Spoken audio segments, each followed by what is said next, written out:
Joining us now in Studio B is a former dual sports star at BYU, making his show debut, Ryan Hancock, Major League Draft prospect pitcher and quarterback for the Cougars. Ryan, welcome to Studio B, man. Excited to be here. BYU puts up a football score on Utah last night on the baseball diamond, 14-3. Now, you personally have had the pleasure of facing both the Utes in baseball and football. How satisfying is it to hand your rivals a loss, but not just a loss, a crushing loss like that? Oh, it's awesome, and it really looks like the baseball team's getting it, that it's important to beat Utah. They've done it twice now, and anytime you get a chance to go up against a rival, doesn't matter what the sport is, you got to take them down. When you see what this BYU baseball team is doing, especially as a former player, what kind of pride do you feel? Oh, it's great. It's great to see BYU baseball really getting back into the glory days. Back when I played, we were always a team that scored a lot of runs. That was always been a trademark. Although I was a pitcher, we really always had to have the runs behind us because it's a tough place to pitch. You got to put runs on the board, and it's nice to see us out there hitting home runs and having power hitters like Colton and the guys really putting the runs on the board. Now, correct me if I'm wrong, but BYU is ranked for the first time since I believe you were on the team. Is that right? I'm not sure about that.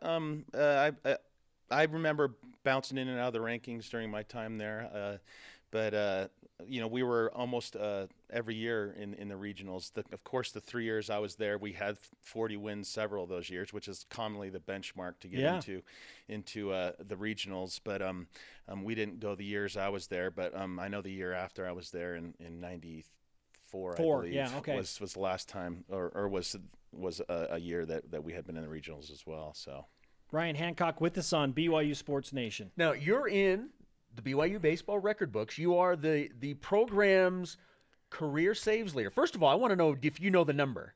Do you know how many saves? I heard, is it 9 or? Oh, you're 14, selling yourself something? way You're short. underselling, Ryan. Saves of You're being very. That is great. 15. 15, okay. 15 career saves. Now, Mason Marshall, who's on the team now, he has 11. Yeah. So how would you feel if your record is broken, or at least you have to share it? Hey, if it means more wins for BYU baseball, no worries. Not like people are tracking the save record at BYU, but it's fun to see local guys like Mason. I actually, when I coached at Jordan, when I was Colton and Brennan's coach, Mason was at Bingham, and it's fun to see him doing well. Okay, so coaching Colton and Brennan now, watching them succeed at BYU, what is that like to see them advance and develop, obviously the way that you hope they will as a coach? Oh, it's great. Although Brennan wasn't a pitcher, Colton was actually a pretty solid pitcher in his time, and probably could handle the D1 pitching, but hitting is the place where he belongs. Of course, there's a lot of pride. I can't take any credit for his hitting ability. I didn't work with that, but I did work with. Take credit for it. You're fine. No, it's awesome. I love seeing Jordan High guys out there. Although I haven't coached their last couple of years, it's awesome to see them, and just another connection I have with what's going on with BYU baseball right now. It's outstanding. The job that Coach Mike Littlewood has done this season has been fantastic.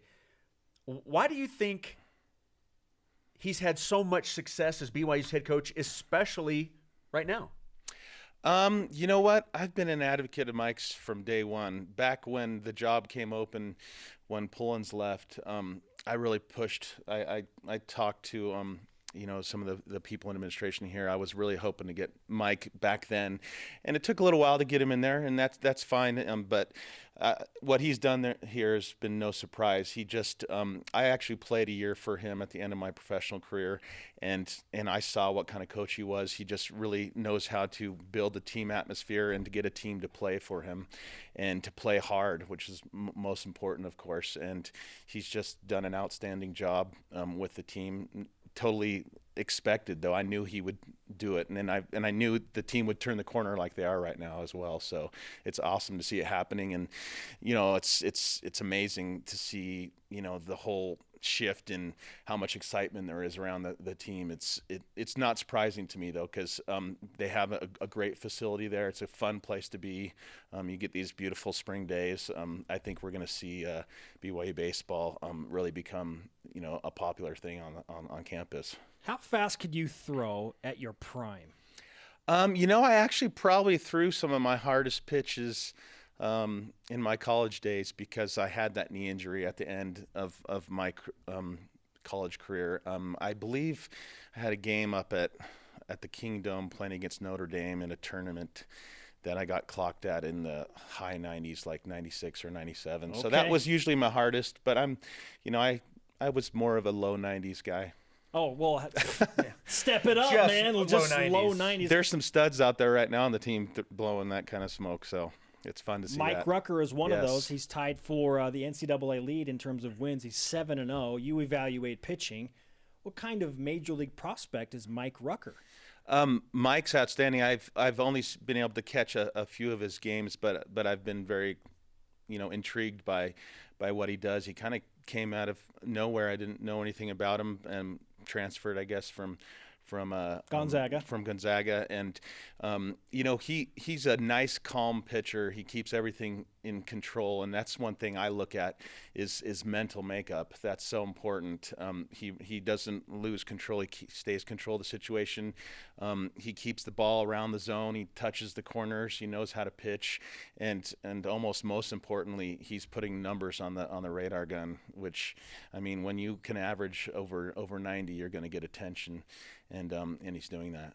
We've obviously focused on your baseball career at BYU, but you were also a quarterback Yes. at BYU. You can only choose one to play. Which one are you choosing? You know what? I get this question all the time, and I have to admit, I mean, you can't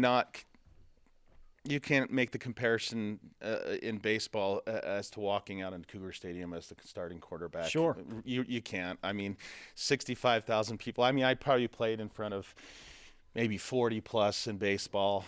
But there's something about the intensity of football games. It's only once a week. There's a big build up to the game every week. You can't compare to being quarterback. You just can't. The man speaks the truth. We're looking at some highlights of Ryan Hancock on BYUtv right now. Not a bad throw right there into the end zone for a touchdown. What are your expectations for year number one in this new era of BYU football under Kalani Sitake and Ty Detmer and all of these former BYU football players that have now kind of come back to Provo to try and resurrect this program and take it to the next level? Gosh, expectations. I'm not one to, spell out something that I want to see happen. I as far as numbers, it's hard to put a number on, wins and that type of thing. But really just the atmosphere change has already met my expectations. And you guys can all attest to that. I'm sure you've felt it. There's just an excitement around the program. Not that things were stale before, but maybe they had kind of leveled off a little. And it's nice to see something that's kind of brought us to, it feels like another level. And, I know that the new staff is going to really bring us to, a level that we haven't seen recently, and whether it be this next season or down the road, I have utter confidence in Ty and Kalani. Former BYU quarterback and outstanding pitcher, a man who had 15 saves, not 9, Ryan, and who threw in the mere low 90s on average. Only. In Studio B. Great to have you on the show, man. Anytime. It's we need exciting. you to sign our BYU Sports Nation stretch Y flag before you go. Sure. Take care of that. Ryan Hancock on the show, joining us in Studio B talking baseball and football. It's game day for softball as well, Jay.